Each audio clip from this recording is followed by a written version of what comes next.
আসসালামু আলাইকুম। এটা আজকে ভান্ডারপুর বাজারের দুধ বাজারের দৃশ্য। আজকে শুক্রবার 29 আগস্ট।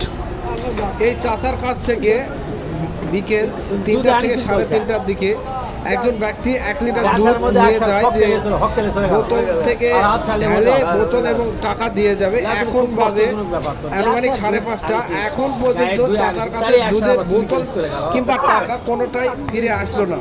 চাচা মাত্র 1.5 লিটার দুধ বাজারে বিক্রয় করতে এনেছিল, যা বিক্রি করে তার নিত্য প্রয়োজনীয় সংসারের জিনিস ক্রয় করতে। কিন্তু এখন 1.5 লিটারের মধ্যে 1 লিটার দুধই মেরে দিয়েছে। এখন চাচা কিভাবে তার নিত্য প্রয়োজনীয় জিনিস ক্রয় করবে? আপনারাই বলুন, যে ব্যক্তিটি এই কাজ করেছে তার কি এই কাজটি করা সেরেছে কিনা আপনারা অবশ্যই বলে যাবেন। আর ভিডিওটি সবাইকে দেখার সুযোগ করে দিবেন। ধন্যবাদ। একসাথে দুধের লোভ মানুষ সামলানো